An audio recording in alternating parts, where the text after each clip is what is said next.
Hello students, welcome back to the next video of business study. आज के इस class में हम लोग बात करने वाले हैं मार्केटिंग मैनेजमेंट के बारे में। ये है मार्केटिंग मैनेजमेंट का थर्ड क्लास, जिसमें हम लोग डिस्कस करेंगे आज फंक्शन ऑफ मार्केटिंग के बारे में। अभी तक हम लोग जो चर्चा किए हैं वो बेसिकली फर्स्ट क्लास में मार्केटिंग मैनेजमेंट के बारे में चर्चा की है कि आखिर मार्केटिंग क्या होता है और मार्केटिंग क्यों करना इम्पोर्टेंट है। और कल के क्लास में यानी कि सेकेंड क्लास में हम लोग डिस्कस किए फिलॉसफी ऑफ मार्केटिंग कि एक मार्केटर है ना, क्या फिलॉसफी अपनाता है। हर मार्केटर का अपना अपना फिलॉसफी होता है। कोई सेल के ऊपर फोकस रखता है तो कोई कहता है प्रोडक्ट कॉन्सेप्ट फॉलो करेंगे, कोई कहता है प्रोडक्शन कॉन्सेप्ट फॉलो करेंगे, कोई सोसाइटियल कॉन्सेप्ट को भी ध्यान में रखता है ना, और कोई मार्केटिंग कॉन्सेप्ट फॉलो करता है। तो बात करें तो टोटल बेसिकली 5 फिलॉसफीज कल हम आपको बताए थे। पहला था प्रोडक्ट कॉन्सेप्ट, दूसरा था प्रोडक्शन कॉन्सेप्ट, तीसरा था marketing concept, fourth selling concept and last societal concept. और पांचों कॉन्सेप्ट बहुत ही इजी, और एज अ कस्टमर आप उस चीजों को और भी बहुत इजी तरीके से समझ पा रहे थे। आज के इस क्लास में हम लोग डिस्कस करने वाले हैं फंक्शन ऑफ मार्केटिंग के बारे में। तो फंक्शन ऑफ मार्केटिंग की बात करें तो इसमें भी आज हम कुछ आपको नया नहीं पढ़ाने वाले हैं। एज अ कस्टमर आप लोग जानते हो हर पॉइंट।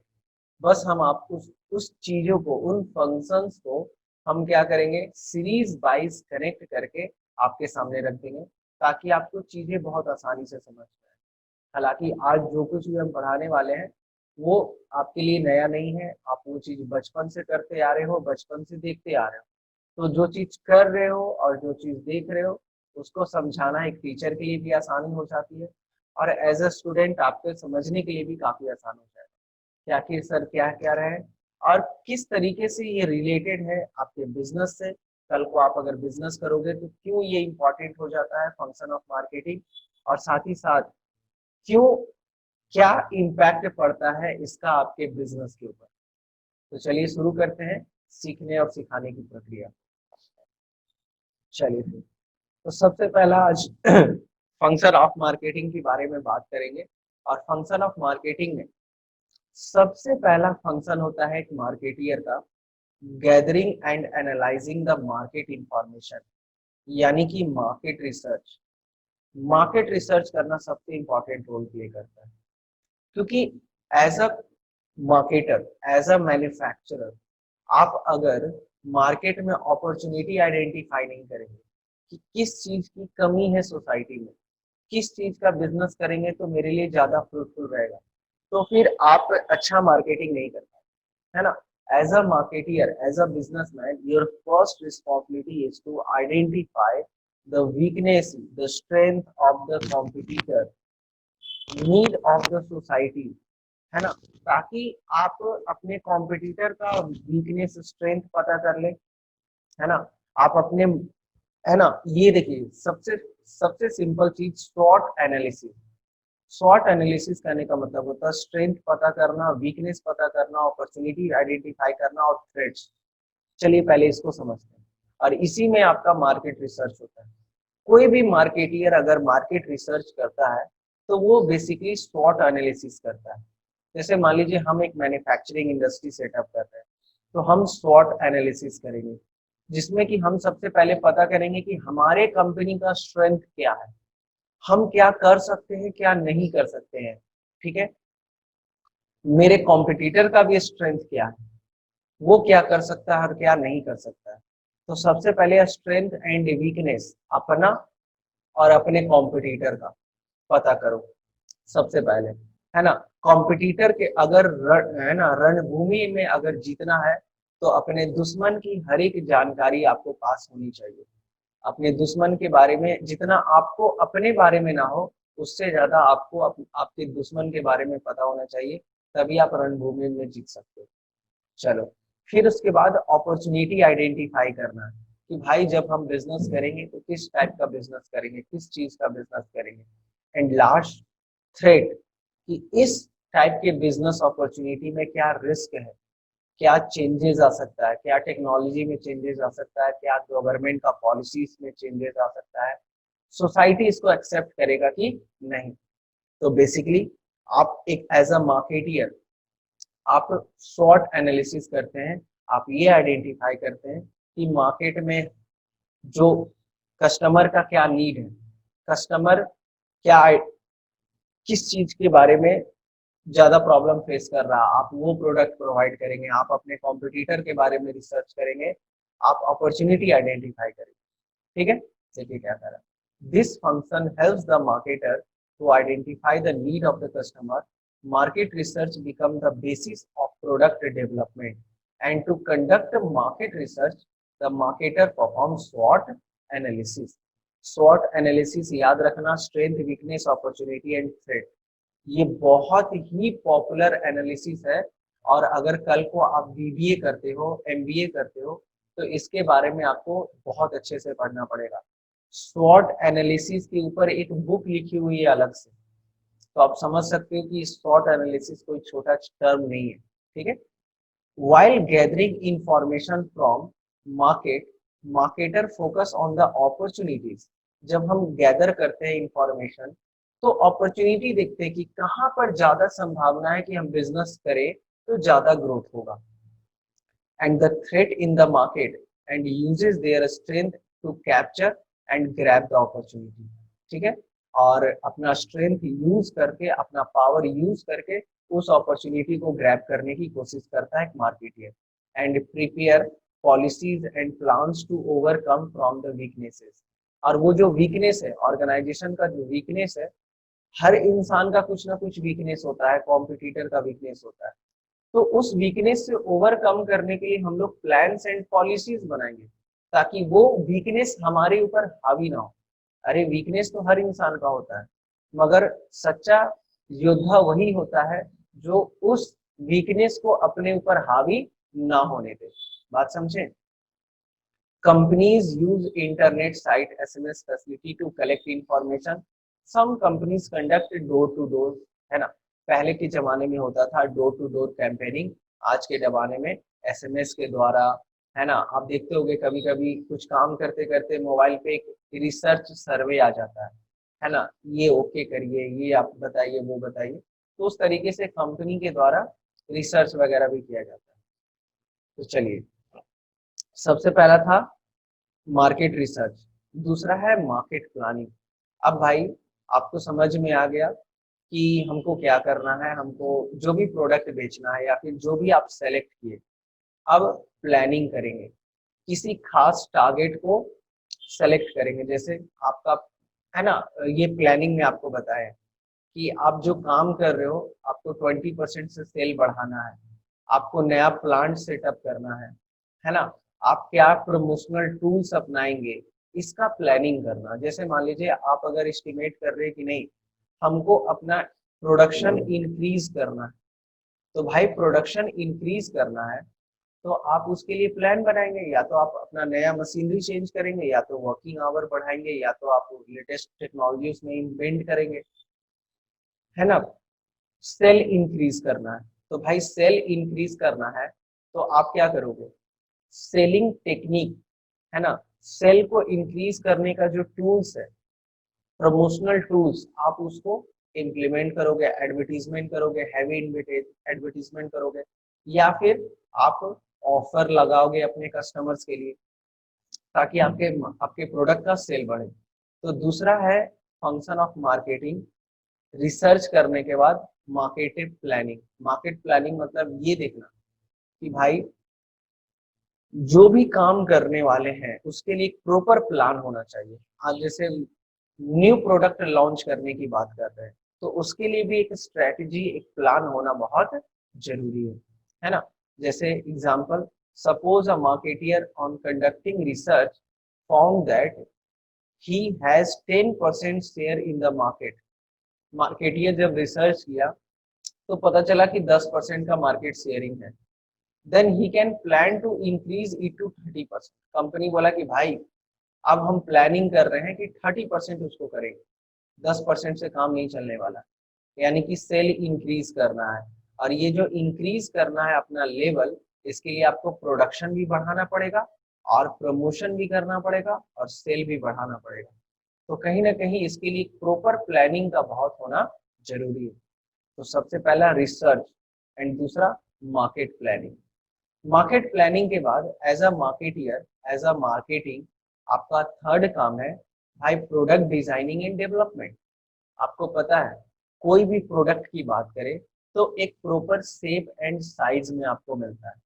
जैसे मान लीजिए सोप की बात करें, साबुन जो आप यूज करते हैं सुबह नहाने वक्त, तो कहीं ना कहीं ये प्रोडक्ट आपको 1 kg का मिल जाए, आपको मान लीजिए कोई दे दे 1 kg का साबुन, तो आप क्या उससे नहा पाओगे? 5 kg का साबुन मिल जाए, नहा पाओगे? नहीं, है ना। हर प्रोडक्ट का एक स्पेसिफिक शेप एंड साइज होना चाहिए। तो सिंपल सा बात है, स्टैंडर्डाइज्ड शेप होना चाहिए, है ना। प्रोडक्ट ऐसा डेवलप करिए कि वो क्वालिटी भी मेंटेन रहे और उस प्रोडक्ट के लिए स्टैंडर्डाइज जो साइज होना चाहिए वो भी उसको मिले, है ना। पैकिंग, ये भी मटेरियल ये भी रोल इम्पोर्टेंट रोल प्ले करता है कि हर अलग अलग तरीके का प्रोडक्ट के लिए अलग अलग पैकिंग होना चाहिए। अब मान लीजिए हम आपको पेस्ट ट्यूब में ना देके डब्बा में दे दिए, है ना। ये च्यवनप्राश वाला डब्बा में आपको पेस्ट दे दिए, आपको रोज उंगली से ऐसे निकालना पड़ रहा पेस्ट, चलेगा क्या? कभी नहीं चलेगा। हर प्रोडक्ट के लिए आप देखते हो आपके लिए एक अलग सा शेप होता है। अब जैसे हार्पिक की ही बात करें, हार्पिक आप देखते हो तो हार्पिक का ऐसा डब्बा का शेप रहता है कि वो आप सिर्फ डब्बा को यूज करके आप सीट में चारों तरफ लिक्विड फैला सकते हैं, है कि नहीं? आपको टच करने का ही जरूरत नहीं पड़ेगा।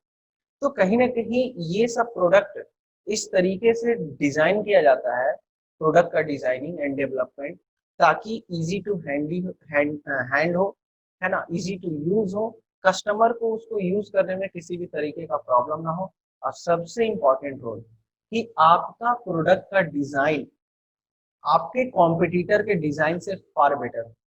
क्योंकि जानते हो आज के डेट में आप बहुत अच्छे से, आप कभी मॉल में जाते हैं, बिग बाजार या फिर कहीं भी गए, शॉपिंग कॉम्प्लेक्स में, वी मार्ट में गए, बाजार इंडिया में गए, तो वहां पर आपको जो अट्रैक्टिव पैकिंग वाला प्रोडक्ट दिखता है उसको आप बहुत जल्दी क्विकली कैच कर लेते हैं, है ना। तो इजी टू कैरी और अट्रैक्टिव लुक, वेरी गुड आदि होना बहुत जरूरी है। ठीक है, तो सिंपल सा फंडा है, ये चीज आप जानते भी हो। अब देखिए इसका आपके सिलेबस में क्या कह रहा है। Every marketer offer a product और सर्विसेज। हर मार्केटर कुछ ना कुछ प्रोडक्ट और सर्विसेज बेचता है to the customer, but the product और services has to be offered must be planned. जो भी ऑफर करने वाले हैं एक प्लानिंग के साथ होना चाहिए। The planning part include decision like what should be the quality standard.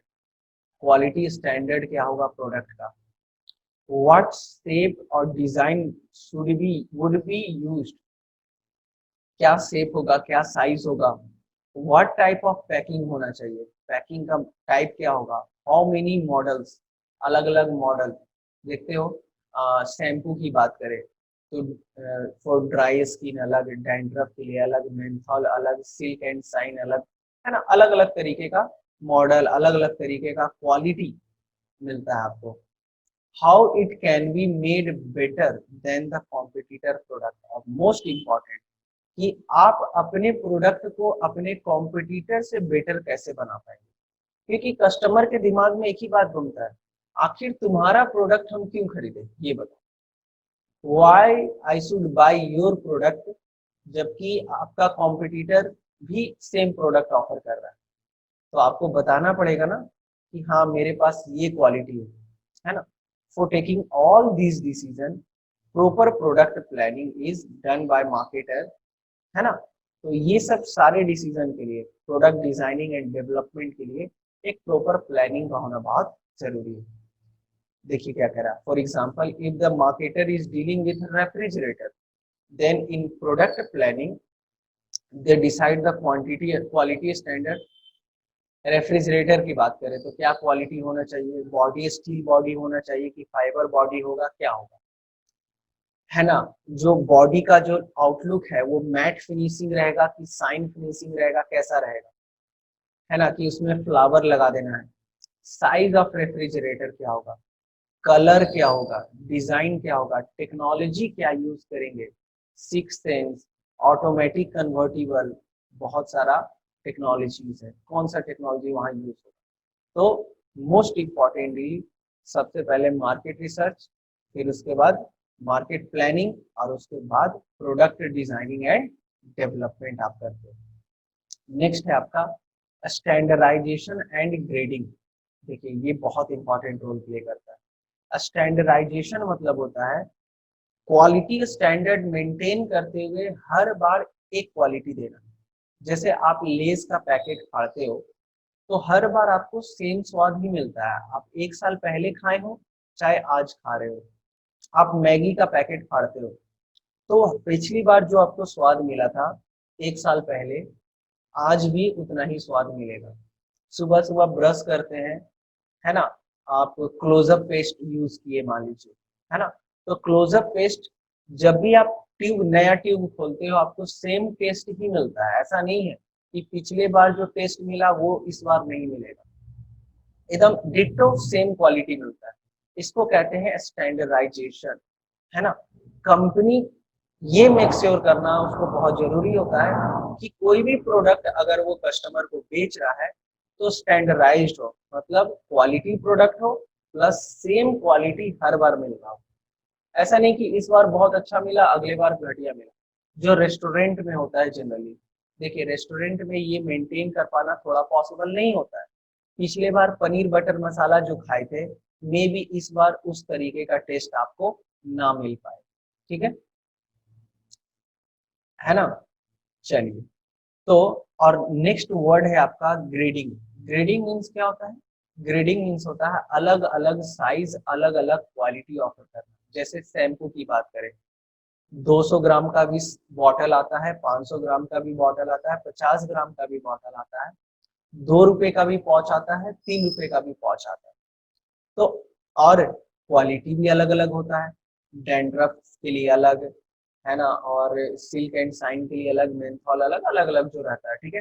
तो सिंपली कहने का मतलब ग्रेडिंग मतलब होता है कस्टमर को मल्टीपल ऑप्शन प्रोवाइड करना, कि कस्टमर खुद से क्लासिफाई करे कि हमको क्या जरूरी है, हम वो प्रोडक्ट सेलेक्ट करेंगे, ठीक है। तो दो नेक्स्ट काम क्या है? Standardization and grading. Standardize product बनाना, सेम क्वालिटी का प्रोडक्ट हर बार प्रोवाइड करेंगे। एंड ग्रेडिंग मतलब साइज एंड क्वालिटी, अलग अलग क्वालिटी का प्रोडक्ट देंगे। जैसे किसी कस्टमर को, जैसे मान लीजिए आप ठंड का टाइम अभी आने वाला है तो तुम देखते हो मार्केट में बॉडी लोशन का एड आता है, तो कोई कह रहा है मेरे में आलमंड एंड केसर है, मेरे में लेमन है, मेरे में एलोवेरा है, मेरे में कोको है, मतलब अलग अलग, ब्लूजम का फ्लावर है, ये वो, है ना, चंद हिमालय के फूल से बना हुआ, बदन को तराशते हुए, वगैरह वगैरह, ठीक है। तो कहीं ना कहीं कंपनी क्या करती है, आपको अलग अलग क्वालिटी इन डिफरेंट साइजेस आपको प्रोडक्ट ऑफर करती है। बात समझे? तो ये जनरली, और आपको लास्ट में क्या कह रहा है, ये जो ग्रेडिंग का काम है ना, एग्रीकल्चर प्रोडक्ट में ज्यादा चलता है। हालांकि आज का ऐसा दौर का कंपटीशन चल रहा है कि हर जगह इसका जरूरत हो चुका है, और हर फील्ड में आप देखोगे, आप टेलीविजन देखने ही जाइए ना, सोनी की बात करिए, सोनी आपको हर साइज में, हर ब्रांड अलग अलग क्वालिटी का आपको हर साइज में टीवी ऑफर करता है। आपको स्मार्ट टीवी चाहिए, कितना इंच में चाहिए? 50 इंच में ही मिलेगा, 55 इंच में ही मिलेगा, 32 इंच में भी स्मार्ट टीवी मिल जाएगा आपको, 49 इंच में भी मिल जाएगा, 48 इंच में भी मिल जाएगा। तो कहीं ना कहीं क्वालिटी ऑफर ग्रेडिंग बहुत इंपॉर्टेंट रोल प्ले करता है, ताकि कस्टमर को क्या मिले? ऑप्शन। कस्टमर वांट्स ऑप्शन, और जहां उसको ऑप्शन मिलेगा लगेगा कि हाँ ये कंपनी जो है वो तगड़ा है, तगड़ा काम कर रही है। बात समझे? चलिए, नेक्स्ट है आपका packaging and labelling. Packaging and labelling की बात करें तो ये भी बहुत इंपॉर्टेंट रोल प्ले करता है कि भाई पैकेजिंग, पैकेजिंग जब तक नहीं होगा प्रोडक्ट का सही तरीके से, लेबलिंग नहीं होगा, तो फिर मजा नहीं। पैकेजिंग मतलब प्रोडक्ट को सेफ्टी प्रोवाइड करना। एक मार्केटियर का ये भी इंपॉर्टेंट रोल प्ले करता है कि पैकेजिंग वो अपने प्रोडक्ट का सही तरीके से करे, इस तरीके से हो कि कस्टमर के घर पहुंचने तक, कस्टमर के कस्टमर के द्वारा प्रोडक्ट को यूज करने तक, जब तक वो कंप्लीट ना हो जाए, प्रोडक्ट में किसी भी तरीके का डिफेक्ट नहीं आना चाहिए, है ना। जैसे कोई भी प्रोडक्ट की बात करें, उसका पैकेजिंग परफेक्ट होता है। और लेबलिंग कहने का मतलब उसमें जो बातें लिखी हुई हैं, लेबलिंग कहने का मतलब ब्रांडिंग करना उसके ऊपर। जैसे लेबलिंग में क्या होता है, प्रोडक्ट के बारे में सही इंफॉर्मेशन। आप देखते हो कोई भी प्रोडक्ट खरीदते हैं तो उसमें कंपनी का नाम, प्रोडक्ट का नाम, कंपनी कहाँ मैन्युफैक्चर की है, फिर उसके बाद license number, content of the product, product में क्या क्या यूज किया हुआ है, expiry date, manufacturing date, batch number, सारा इंफॉर्मेशन आपको वहां पर दिया हुआ रहता है, और इसी को कहते हैं लेबलिंग। ठीक है। आप देखते हो कोई बच्चा से रिलेटेड प्रोडक्ट रहता है तो उसमें कार्टून कैरेक्टर बना हुआ रहता है ना। तो ये सब लेबलिंग जो है ना, एक तरीके का साइलेंट एडवर्टीजमेंट होता है, साइलेंट एडवर्टाइजमेंट होता है ना। अगर जितना ज्यादा आप देखिए, बड़ी सी बड़ी कंपनीज की बात करें, है ना, प्रोडक्ट तो अच्छा रखती ही है, साथ ही साथ पैकेजिंग पे ही उतना ही ध्यान में रखती है। पैकेजिंग में किसी भी तरीके का कॉम्प्रोमाइज नहीं होना चाहिए, क्योंकि पैकेजिंग ही आपके क्वालिटी ऑफ प्रोडक्ट को बरकरार रखेगा, है ना। जैसे मिल्क की बात करें तो एक खास पैकेट में आता है, ठीक है। फिर आप बात करें फ्रूटी की तो टेट्रा पैक में आता है ना। रियलमी जूस जो ये सब रहता है, टेट्रा पैक में आता है। तो उसको पैकेजिंग सही तरीके से, है ना, shape and size attractive shape होना चाहिए, रैपर अच्छा होना चाहिए, ताकि आपके प्रोडक्ट का जो आउटलुक आए वो एकदम जबरदस्त है। और इसको क्या बोलते हैं, गुड पैकेजिंग को साइलेंट सेल्समैन भी बोला जाता है। क्योंकि आपका प्रोडक्ट का अगर पैकेजिंग बहुत तगड़ा है, पैकेजिंग जबरदस्त है, तो आपका प्रोडक्ट ऐसे ही कस्टमर पिक कर लेगा, है कि नहीं। तो ये भी एक इम्पोर्टेंट, मतलब आज का जमाना ही है दिखावे का। और जब क्वालिटी के साथ पैकेजिंग भी मिल रहा है तो भाई क्या सोने पे सुहागा वाली बात हो जाती है, बात समझे।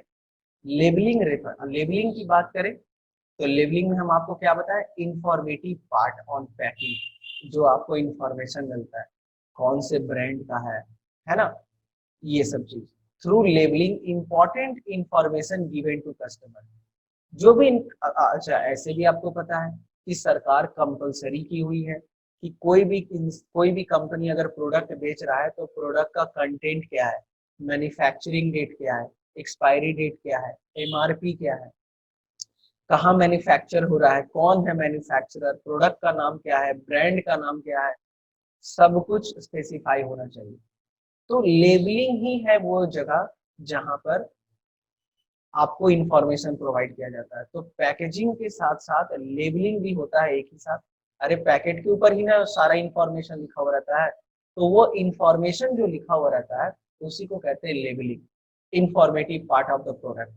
ठीक है।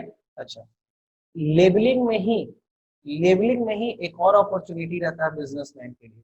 आप देखते होंगे कोई कोई प्रोडक्ट खरीदे हो तो कंपनी, आप खरीदे हैं गुड नाइट, और गुड नाइट में ही कंपनी अपने दूसरे प्रोडक्ट का भी ऐड कर दिया।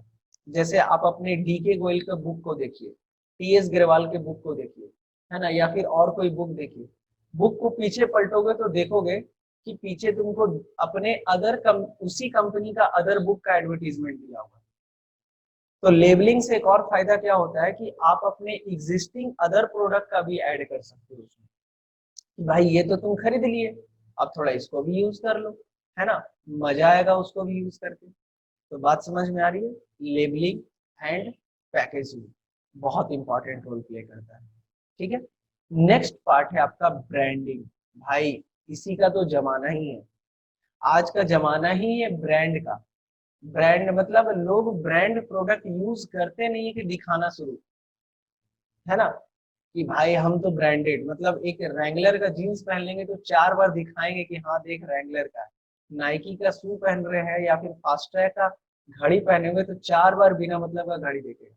और गलती से अगर आईफोन ले लिया तो उसका एप्पल तो दिखना ही है, दिखना, मतलब उसमें कमी हो ही नहीं सकता। तो branding means a lot for a customer. और आप अगर अपने प्रोडक्ट को मार्केट में एक अपना अलग इमेज देना चाहते हैं तो एक ब्रांड नेम के साथ आना पड़ेगा। देखो ब्रांडिंग खरीदा नहीं जाता है, ब्रांडिंग आपको खुद बनाना चाहिए। जैसे एप्पल की बात करें, एप्पल वो ब्रांडिंग किया है खुद, अपने प्रोडक्ट का एक इमेज बनाया है जो कि औरों प्रोडक्ट के सामने उसको अलग बनाता है, उसका वो लोगो उसको अलग बनाता है। बात समझे?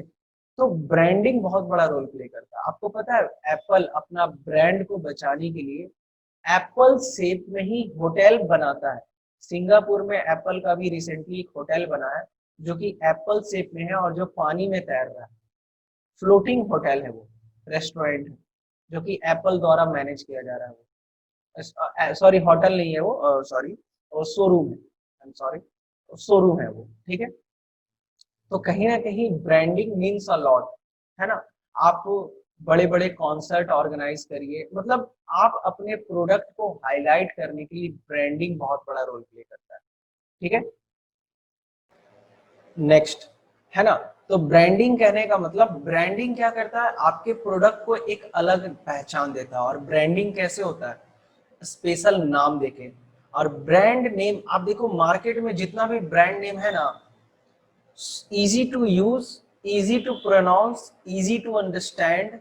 जैसे सोनी, एप्पल, एरियल, टाइड, जो भी ब्रांड नेम पॉपुलर है सब का सब इजी टू यूज और इजी टू प्रोनाउंस।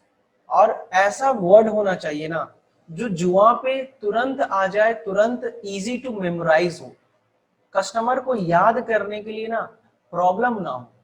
बात समझे? इस तरीके का प्रोडक्ट का ब्रांड नेम होना चाहिए। और सबसे इंपॉर्टेंट, प्रोडक्ट ब्रांड नेम का एक मीनिंग जो हो ना वो सही होना चाहिए। ऐसा ना हो कि ऐसा नाम सेलेक्ट कर लिया आप कि उसका मतलब उस सोसाइटी में कुछ और ही है, तब तो बाबू गया तेरा ब्रांड। मीनिंग, ब्रांड नेम का मतलब बहुत इंपॉर्टेंट रोल प्ले करता है। अगर गलत नाम सेलेक्ट कर लिए फिर तो परेशान हो जाओगे। जैसे अभी आप जानते हो फेयर एंड लवली अपना नाम चेंज करके lovely and glow and lovely कर दिया। क्यों कर दिया? क्योंकि फेयर वर्ड को लेके पूरे वर्ल्ड में अभी एक मुहिम चल रहा है ना, कि भाई आखिर आप फेयर को ही इतना इंपॉर्टेंस क्यों दे रहे हैं? क्या काले लोग अच्छे नहीं होते हैं क्या? मेरे जैसा काला लोग क्या मतलब बुरा होता है क्या? ऐसा थोड़ी है। तो कंपनी ये जो प्रोडक्ट बेच रही है गोरा गोरा करके, उनको समझ में आ गया कि भाई फेयर वर्ड से हो सकता है प्रॉब्लम, तुरंत नाम चेंज। फेयर कहाँ बोल रहे हैं, हम तो ग्लो बोल रहे हैं। ग्लो करिए, बल्ब की तरह ग्लो करिए, एचडी ग्लो करिए। बात समझे? तो बहुत बड़ा नाम रोल प्ले करता है, ठीक है। तो branding means giving a special name to the product.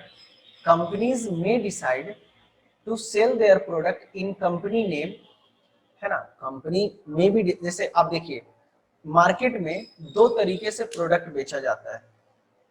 एक होता है जैसे एप्पल की बात करें तो एप्पल सारा प्रोडक्ट अपना अपने ब्रांड नेम के अधीन बेचता है। जैसे एप्पल आईफोन, एप्पल आईफोन जो जो भी ब्रांड आ रहा है, जो भी मॉडल आ रहा है ना, मैक्स प्रो तो ये तो वो, मैक्स आई प्रो, जो भी अलग अलग तरीके का रह सकता है, ठीक है।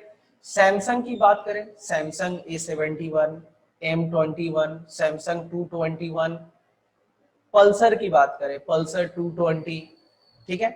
मगर यहाँ पर क्या देख रहे हो कि कंपनी अपना जो ब्रांड नेम है उसको यूज कर रही है। मगर बात करिए गुड नाइट की, गुड नाइट कौन से कंपनी का है? बुला लो। गुड नाइट कौन से कंपनी का है?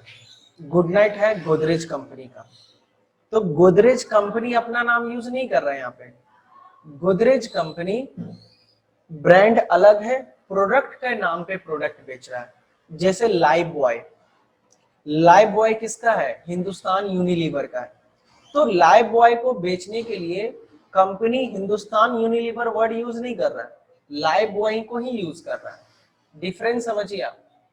डिफरेंस क्या है कि एप्पल, सैमसंग, सोनी, ये सब जो प्रोडक्ट बेच रही है मार्केट में अपना, अपने ब्रांड नेम के आधार पे बेच रही है, जो ब्रांड नेम है उसके आधार पे सेल कर रहा है।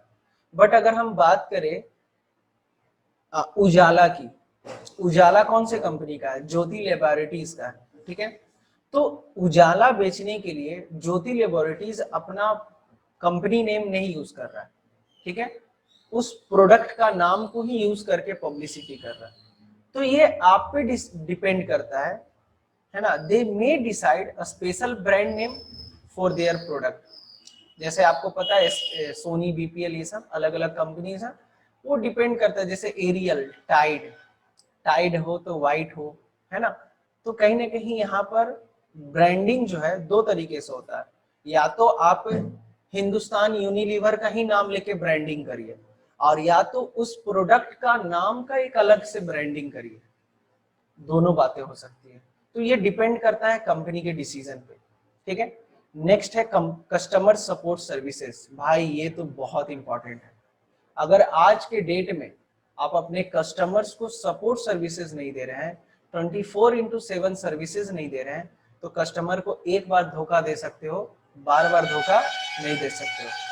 आफ्टर सेल सर्विसेज बहुत इंपॉर्टेंट रोल प्ले करता है। कस्टमर के नीड को, ग्रीवांसेस को सॉर्ट आउट करना बहुत इंपॉर्टेंट रोल प्ले करता है।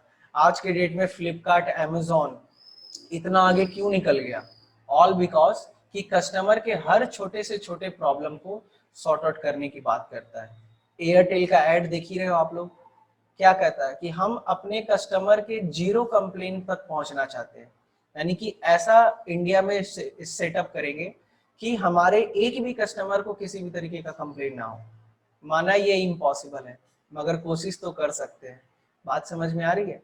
कस्टमर सपोर्ट सर्विस बहुत इंपॉर्टेंट रोल प्ले करता है। As a marketer, as a manager, marketing manager, आपका ये रिस्पॉन्सिबिलिटी बनता है कि आप मेक श्योर करें कि आप अपने कस्टमर्स का, है ना, हर तरीके का प्रॉब्लम को सॉर्ट आउट करें। चाहे वो प्रोडक्ट खरीद लिया है तो खरीदने वाला है, या फिर आपका प्रोडक्ट यूज कर रहा है, ठीक है। ऐसा नहीं कि आप एक बार प्रोडक्ट बेच दिए तो आपका काम हो गया, आपका काम लंबे समय तक चलता है, ठीक है। तो customer support services such as handling customer complain, after sale services, maintenance services, है ना। अगर आप ड्यूरेबल प्रोडक्ट बेच रहे हैं तो मेंटेनेंस का होना बहुत जरूरी है। कस्टमर इंफॉर्मेशन, टेक्निकल सर्विसेज, है ना। जैसे बहुत सारा प्रोडक्ट होता है जो टेक्नोलॉजी से लेस होता है। जैसे मान लीजिए उसको डेमो चाहिए, या फिर उसका एसी की बात करें तो एसी का इंस्टॉलेशन करना पड़ता है, फिर उसके बाद डेमो भी देते हैं। तो बहुत सारे प्रोडक्ट ऐसे होते हैं जिसके साथ टेक्निकल सपोर्ट चाहिए होता है कस्टमर्स को, तो वो आपको प्रोवाइड करना। क्योंकि अगर एक बार कस्टमर सर्विस सेटिस्फाई हो गया, अगर आपकी सर्विस से कस्टमर एक बार सेटिस्फाई हो गया, तो कस्टमर हमेशा आप ही के प्रोडक्ट को खरीदेगा और रेकमेंड भी करेगा। जैसे मेरे घर में जो एसी लगा हुआ है, ठीक है, पैनासोनी का लगाए हैं, 3 साल हो गया है, आज तक किसी भी तरीके का कोई भी कंप्लेन होता है, ऑन द स्पॉट 3 से 4 घंटे में मेरे पास सर्विस सेंटर का बंदा पहुंच जाता है। तो हमसे कोई भी अगर पूछता है कि सर कौन से कंपनी का एसी खरीदा जाए, तो हम डायरेक्ट पैनासोनी बोलते हैं। क्यों? क्योंकि हम उसके सर्विस से सेटिस्फाइड हैं। बात समझे? और ये माउथ टू माउथ पब्लिसिटी बहुत बड़ा रोल प्ले करता है। आप कितना भी एडवर्टीजमेंट कर ले, अगर माउथ टू माउथ पब्लिसिटी नहीं हो रहा आपके ब्रांड का, तो फिर आप अपने ब्रांड को एस्टेब्लिश नहीं कर पाएंगे। वेरी गुड आदर्श। आदर्श कह रहा है सर पल्सर बजाज का, वो भी सर बहुत अच्छा है, सही है, ठीक है। चलो, तो नेक्स्ट फंक्शन है हमारा pricing of product. Pricing of product की बात करें तो वेरी क्रूशियल, ये एक ऐसा किसी भी, अगर मार्केटिंग का फंक्शन की बात करें तो एक और बहुत इंपॉर्टेंट फंक्शन है, that is pricing of product. Pricing of product मतलब होता है कि भाई आपके प्रोडक्ट का प्राइस, आपको पता होना चाहिए कि प्राइस सेंसिटिव होता है कस्टमर। 1 रुपया भी अगर चेंज होता है, 1 रुपये का भी अगर वेरिएशन है, तुरंत आपका प्रोडक्ट छोड़कर वो कॉम्पिटिटर के प्रोडक्ट के पास चला जाएगा। तो आप ओनली बिकॉज ऑफ प्राइस आप कॉम्पिटिटर के पास अपना कस्टमर भेज दे रहे, ऐसा नहीं होना चाहिए। प्राइस वेरी क्रूशियल एलिमेंट होता है किसी भी प्रोडक्ट के लिए, क्योंकि एक इंसान अपना हार्ड अर्न मनी देता है एक प्रोडक्ट के लिए, और उस प्रोडक्ट के लिए अगर उसको वो वर्थ इट नहीं मिलेगा, प्रोडक्ट है ना, वो क्वालिटी नहीं मिलेगा, तो फिर सही नहीं है। तो आपको क्वालिटी भी मेंटेन करना है, प्रोडक्ट भी अच्छा देना है, साथ ही साथ नीड भी आइडेंटिफाई करके सेटिस्फाई करना, और प्रोडक्ट भी सही हो, प्राइस भी सही होना चाहिए प्रोडक्ट का। अगर ज्यादा प्राइस, ओवर प्राइस आप चार्ज कर रहे हैं, तो हो सकता है कि कॉम्पिटिटर के पास आपका कस्टमर चला जाए, है ना। तो प्राइसिंग ऑफ द प्रोडक्ट मायने रखता है। नेक्स्ट है प्रमोशन एंड सेलिंग। अब देखिए, सिंपल सा बात है, टीवी पे जो भी एड देख रहे हो वो क्यों देख रहे हो? सब प्रमोशन है, सब प्रमोशन एंड सेलिंग के पर्पज से।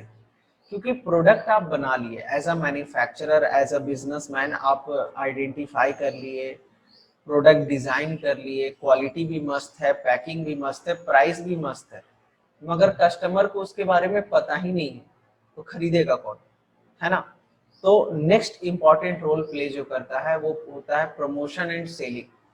प्रमोशन मतलब क्या होता है? अपने प्रोडक्ट को प्रमोट करना, अपने प्रोडक्ट के बारे में इंफॉर्मेशन प्रोवाइड करना कस्टमर तक, ताकि कस्टमर को पता चले कि हाँ भाई फलाना प्रोडक्ट मार्केट में बिक रहा है ना। और डायलॉग भी सुने हो, जो दिखता है सो बिकता है ना। तो वो वाला कॉन्सेप्ट यहाँ पे अप्लाई होता है, दिखता है तो बिकता है, दिखेगा ही नहीं तो बिकेगा ही नहीं, ठीक है। और एडवर्टीजमेंट से नीड भी जनरेट होता है, देखता है लोग बार बार, अच्छा एक और, जितना लोग देखेंगे बार बार उतना उनको नीड डेवलप होगा। दूसरा पॉइंट क्या है, एक साइकोलॉजिकल फेनोमिना के साथ भी खेला जाता है कस्टमर्स के। अब जैसे मान लीजिए कोई बंदा, इंसान टीवी देख रहा है और बार बार उस प्रोडक्ट का एड देख रहा है, बार बार टीवी पे उसका ऐड आ जाता है, तो कहीं ना कहीं आपके सबकॉन्शियस माइंड में वो चीज बैठ चुका है कि हाँ इस तरीके का आप यूज नहीं किए हैं, फिर भी आपको पता है कि इस तरीके का प्रोडक्ट मार्केट में है। अगर कल को वो बाजार जाता है, मान लीजिए शॉपिंग कॉम्प्लेक्स में गया, और उसको वो प्रोडक्ट दिखा कि हाँ अरे ये प्रोडक्ट तो टीवी में आ रहा था, तो सबसे पहली बात तो एड देखा है तो उसको प्रोडक्ट के बारे में पहले ही से पता है, और जब पहले से पता है तो उसको लगता है कि हाँ ये प्रोडक्ट जो है वो फैमिलियर है, ये प्रोडक्ट जाना पहचाना है, इस पे ट्रस्ट किया जा सकता है ना।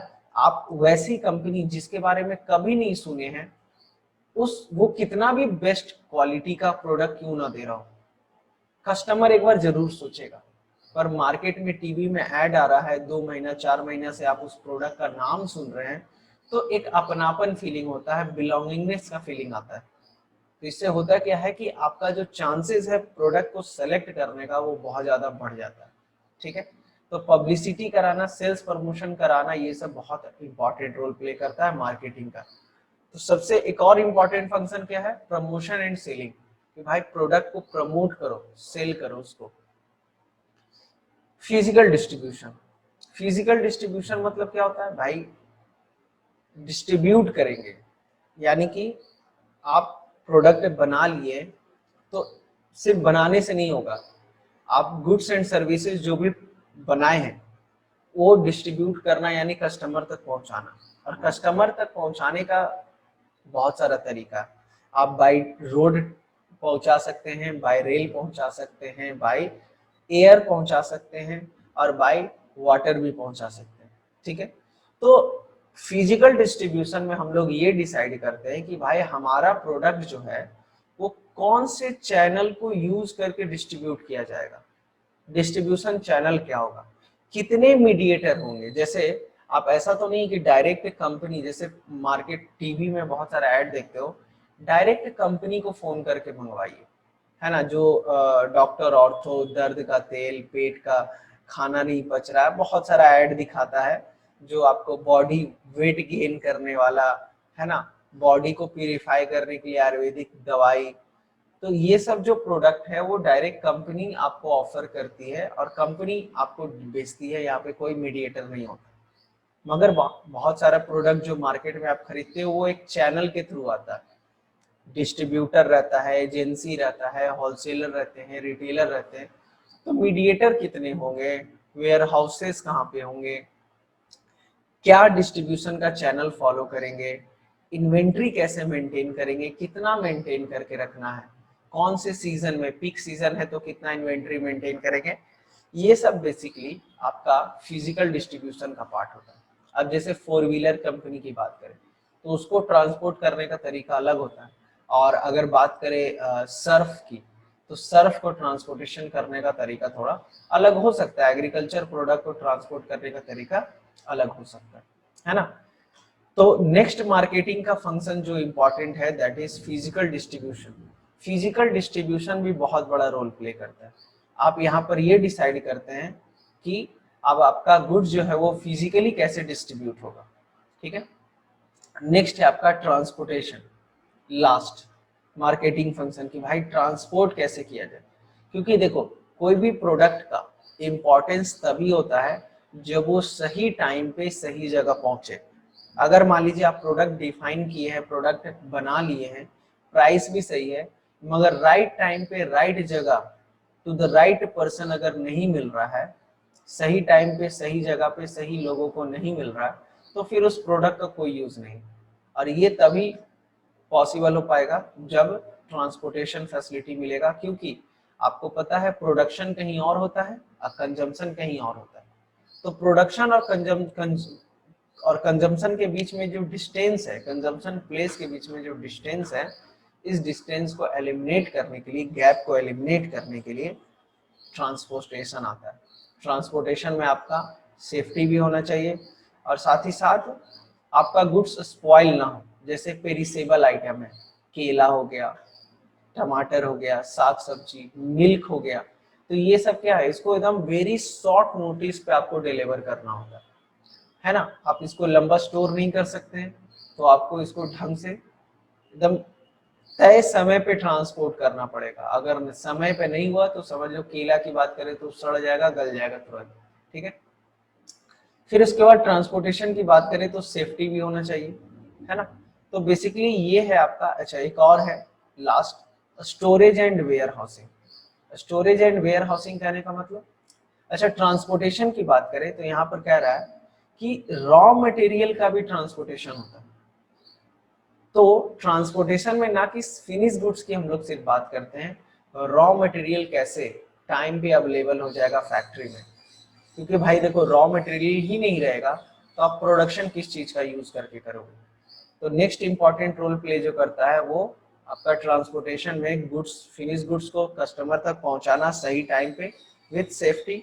दूसरा, अपने इंडस्ट्री के लिए रॉ मटेरियल अवेलेबल कराना, ये मेक श्योर करना कि हाँ जिस समय रॉ मटेरियल का रिक्वायरमेंट है वो रॉ मटेरियल आपके पास अवेलेबल है, ठीक है, ताकि किसी भी तरीके का डिले इन प्रोडक्शन ना हो, ठीक है। तो ये भी रॉ मटेरियल भी किसके थ्रू आता है, ट्रांसपोर्टेशन के थ्रू आता है। नेक्स्ट है storage and warehousing. Storage and warehousing की बात करें तो लास्ट, आपको पता है बहुत सारा गुड्स ऐसा है जो टाइम टू टाइम कंज्यूम हो जाता है, टाइम पे ही कंज्यूम हो जाता है, जैसे मिल्क हो गया, पेरिसेबल आइटम्स ये वगैरह। मगर बहुत सारे प्रोडक्ट ऐसे हैं जिनको एक स्टोरेज चाहिए, उनका प्रोडक्शन का समय अलग होता है, कंजम्पशन का समय अलग होता है, ठीक है ना। आपको पता है कि बहुत सारा गुड्स सालों भर प्रोडक्शन होता है पर कंजम्पशन किसी स्पेसिफिक टाइम पे होता है। जैसे सीजनल प्रोडक्ट क्रैकर की बात करें, क्रैकर्स क्या होते हैं, सालों भर प्रोडक्शन किए जाते हैं फैक्ट्रीज में, मगर बिकता है सिर्फ दीपावली में।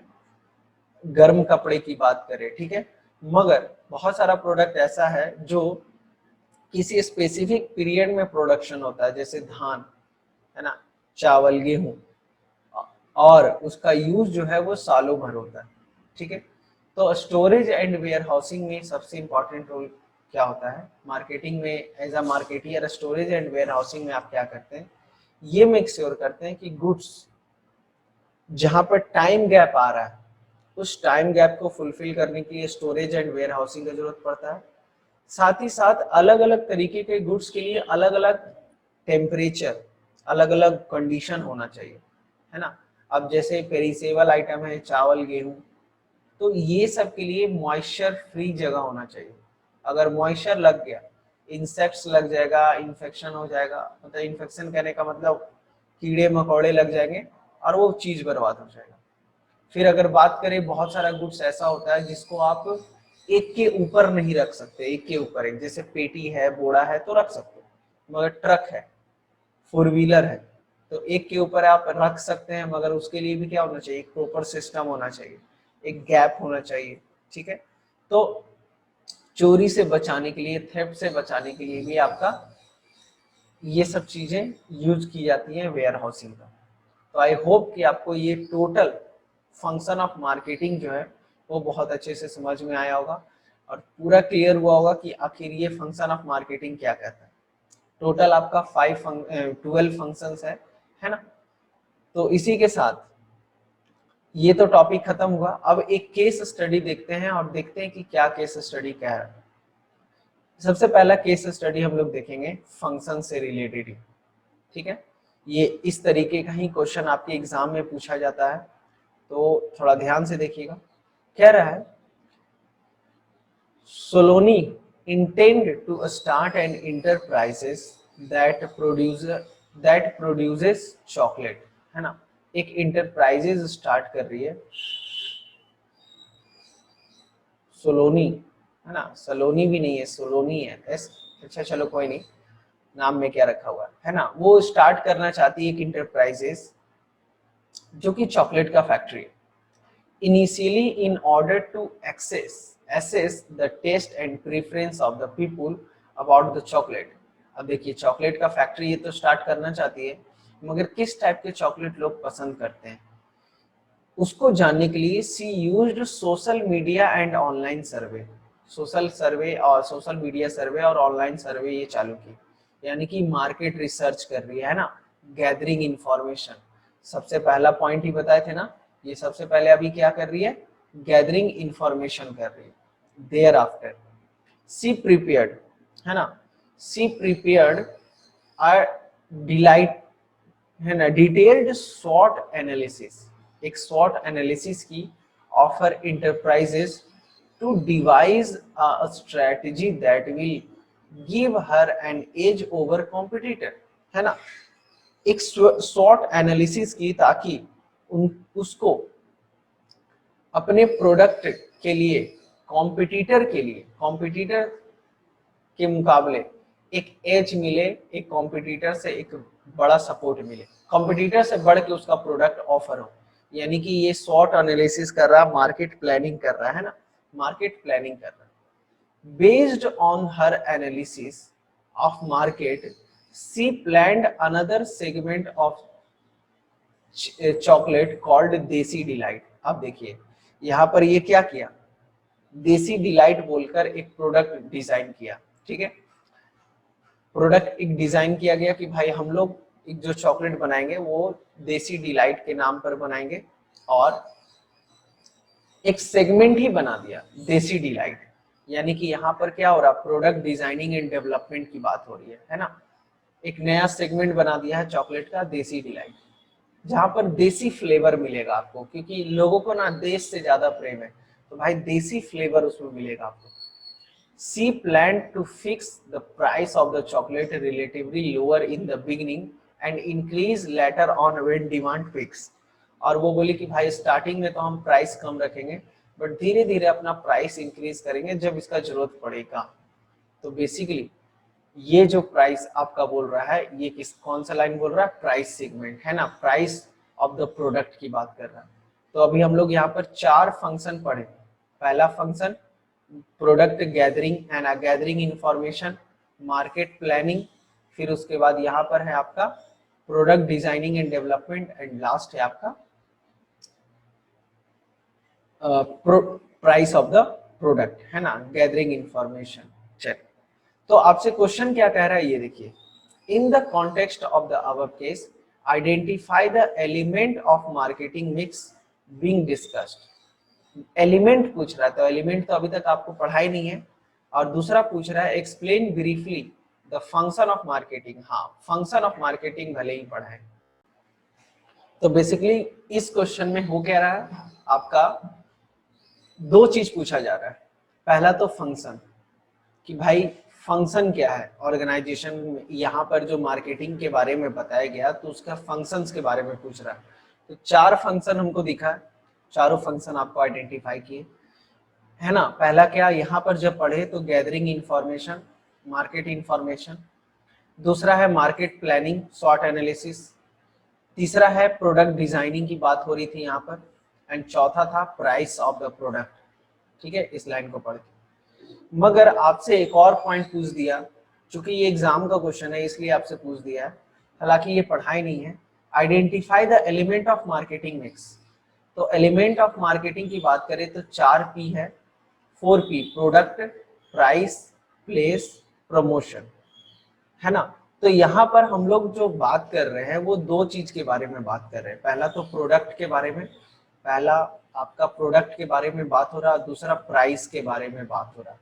ठीक है, तो यहाँ पर एलिमेंट की बात करें तो दो एलिमेंट है, that is product and price. ठीक है, तो आई होप कि आपको ये क्लियर होगा। चलिए एक और क्वेश्चन देखते हैं, और कुछ क्वेश्चन देखते हैं जो टॉपिक अभी तक हम लोग डिस्कस कर चुके हैं। नेक्स्ट क्वेश्चन है आपका परसुइंग। ये आपका किससे रिलेटेड है, तो ये है आपका basically marketing management and philosophy से। जो भी फिलॉसफी, 5 फिलॉसफी पढ़े हैं, product concept, price concept, production concept, selling concept, marketing concept and societal concept, 5 philosophy पढ़ाया गया आपको, उसी से रिलेटेड ये question. Persuading buyer to purchase the product is, buyer को एकदम प्रोडक्ट परचेज करने के लिए एकदम उसको प्रेरित करना, इंस्पायर करना, मोटिवेट करना, क्या होता है बताइए। तो ये हो जाएगा आपका, किसी भी तरीके से परस्यू किया जा रहा है कि भाई तुम खरीद लो, तो ये हो जाएगा सेलिंग कॉन्सेप्ट, है ना। ये आपका किससे रिलेटेड है, सेलिंग कॉन्सेप्ट से रिलेटेड है। Very good Aman and Anurag, sorry Aman, Anu, Aakriti, Pawan, Komal, very good. Next question क्या कह रहा है आपका, Sujal, quantity of product is key feature of. अच्छा, क्वांटिटी पे कब फोकस किया जाता है, कौन सा कॉन्सेप्ट जब हम फॉलो करते हैं तो क्वांटिटी पे फोकस रखा जाता है। तो भाई वो जो है वो प्रोडक्शन कॉन्सेप्ट है ना। प्रोडक्शन कॉन्सेप्ट में हम लोग क्या करते हैं, हम लोग ये मेक श्योर करते हैं कि भाई क्वांटिटी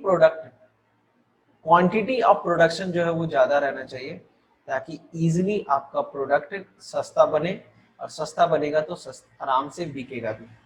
ठीक है, चलिए नेक्स्ट क्वेश्चन क्या कर रहा है, customer need want is related to. अब बताइए, कस्टमर का नीड, कस्टमर का वांट, कस्टमर के नीड्स को आइडेंटिफाई करने की बात कहाँ करते हैं हम लोग, कौन से कॉन्सेप्ट में, मार्केटिंग कॉन्सेप्ट में। ठीक है, यानी कि 3 का B is the right answer, है ना। Customer need and want is related to marketing concept. और ये एक और क्वेश्चन है, थोड़ा ये भी देख लेते हैं क्या कह रहा है ये। यहाँ पे 3 दोस्त हैं, जिनिका, तनीश एंड रोहित।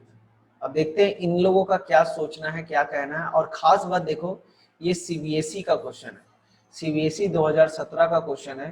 तो भाई देख लीजिए आपका स्टैंडर्ड क्या होने वाला है क्वेश्चन का, किस तरीके का क्वेश्चन पूछेगा। चलो शुरू करते हैं। जिनिका, तनीश एंड रोहित वो partner were friends from college day and now they are doing different kind of business. अब ये लोग अलग अलग तरीके का बिजनेस करना चाहते हैं। They regularly meet and discuss their business idea and exchange note on customer satisfaction, marketing effort, है ना। ये आपस में रेगुलरली मिलते रहते हैं, कॉलेज के फ्रेंड है भाई, और ये लोग कुछ ना कुछ आपस में बिजनेस के बारे में डिस्कस करते रहते हैं। Business idea and exchange notes on customer satisfaction, customer satisfaction कितना रोल प्ले करता है इसके बारे में ये लोग चर्चा करते हैं। Market offering, market effort, marketing effort क्या है, प्रोडक्ट डिजाइनिंग कैसा होना चाहिए, सेलिंग टेक्निक क्या होना चाहिए, सोशल कंसर्न, मतलब सोसाइटी के लिए भी ये लोग आपस में डिस्कस करते हैं कि क्या करे आखिर सोसाइटी के लिए। In one of such meeting Jinika drew the attention of Tanish and Rohit towards exploitation of consumer. जिनिका बोली भाई कहीं ना कहीं कुछ हद तक कस्टमर के साथ एक्सप्लॉइटेशन हो रहा है. She told that most of the seller were exploiting the consumer in various way and were not paying attention towards the social and ethical and ecological aspect of marketing. वो कही कि बहुत सारे सेलर ऐसे हैं जो कि कस्टमर को एक्सप्लॉइट करने का काम करते हैं, कस्टमर को इकोलॉजिकल प्रोडक्ट प्रोवाइड नहीं कर रहे हैं, है ना, वो सोशल सोसाइटी के अगेंस्ट जा रहे हैं. ठीक है, whereas she was not doing so, but वो कहे कि हम तो भाई ये नहीं कर रहे, ये काम गलत है, ये अनएथिकल है. तनिष told that, तनिष क्या कही, told that they were not pursuing to satisfy the consumer, है ना, they were sorry Tanish told that they were under the pressure to satisfy the consumer but stated that consumer would not buy or not buy enough unless they were adequately convinced and motivated for the same. देखिए क्या कह रहा है कि ये लोग इसलिए करते हैं. तनिष का कहना है कि भाई देखो वो लोग इसलिए ऐसा करते हैं, कस्टमर को एक्सप्लॉइट करने का काम करते हैं, मतलब एनी हाउ वो प्रोडक्ट बेचते हैं, क्योंकि उनको पता है कि कस्टमर को जब तक इंस्पायर नहीं किया गया, मोटिवेट नहीं किया गया, है ना, तब तक प्रोडक्ट बेचा नहीं जा पाएगा. देखिए बहुत अच्छा लाइन है. तनीष जो है वो कहा they were under pressure to satisfy consumer but stated that the consumer would not buy and not buy enough unless they were adequately convinced. Consumer उसको परचेज ही नहीं करेगा जब तक उसको कन्विंस नहीं किया जाएगा उस प्रोडक्ट के लिए. यानी कि तनिष क्या कह रहा है कि भाई सेलिंग कॉन्सेप्ट फॉलो करो, है ना, कन्विंस करो लोगों को कि भाई प्रोडक्ट आप खरीदिए. नेक्स्ट क्या कह रहा है, Rohit stress that a company cannot achieve its objective without understanding the need of the customer. हाँ भाई ये भी सही बात है ना. रोहित कह रहा है कि भाई जब तक कस्टमर का नीड को सेटिस्फाई नहीं करोगे तब तक आप गुड्स नहीं बेच पाओगे. अब बताओ नीड को आइडेंटिफाई करना, सेटिस्फाई करना हम लोग कहाँ चर्चा किए, हम लोग चर्चा किए मार्केटिंग कॉन्सेप्ट में. It was the duty of the business to keep the consumer satisfaction in mind because the business is running by the resources made available by the society. तो भाई सोसाइटी के दिए गए रिसोर्सेज से आप business कर रहे हैं तो कहीं ना कहीं सोसाइटी को कुछ देना पड़ेगा, इसलिए मार्केट रिसर्च करिए और सोसाइटी को सही प्रोडक्ट दीजिए. He further stated that he himself was taking into consideration the need of the customer. Customer के नीड को हम लोग ऑलरेडी इसके बारे में चर्चा कर रहे हैं. तो यहाँ पर तुम देख पा रहे हो कि जो रोहित है वो किसकी बात कर रहा है, मार्केटिंग कॉन्सेप्ट की बात कर रहा है. चलो देखते हैं क्वेश्चन क्या पूछ रहा है. Identify the various type of thinking that guided Jinika, Tanish and Rohit in the marketing of effort of the business. Also state one more feature of the various type of thinking identified. तो देखिए यहाँ जो थिंकिंग आइडेंटिफाइड की बात कर रहा है, marketing effort की बात कर रहा है, ये बेसिकली कॉन्सेप्ट आपसे पूछ रहा है ना. तो कॉन्सेप्ट में आपका रोहित की बात की, रोहित क्या बता रहा है, मार्केटिंग के बारे में. तनिष क्या बोल रही है, सेलिंग के बारे में, है ना. और यहाँ पर जिनिका भी कुछ बात कर रही है और जिनिका बोल रही है कि भाई सोसाइटी को आप सोसाइटी में ना एक्सप्लॉइटेशन आप नहीं कर सकते और सोसाइटी में एक्सप्लॉइटेशन नहीं होना चाहिए. कहने का मतलब सोसाइटियल कॉन्सेप्ट ये लोग फॉलो करने की बात कर रहा है. तो जिनिका की बात करें तो सोसाइटियल, तनिष की बात करें तो सेलिंग एंड रोहित की बात करें तो रोहित क्या कर रहा है, रोहित जो है आपका मार्केटिंग कॉन्सेप्ट की बात कर रहा है और इससे रिलेटेड आपको फीचर भी मेंशन कर देना है. ठीक है, चलिए तो आई होप कि आपको ये समझ में आया होगा. ठीक है, तो फिलहाल आज की क्लास में बस इतना ही। नेक्स्ट क्लास में आगे फर्दर टॉपिक हम लोग चर्चा करेंगे। Till then thank you so much.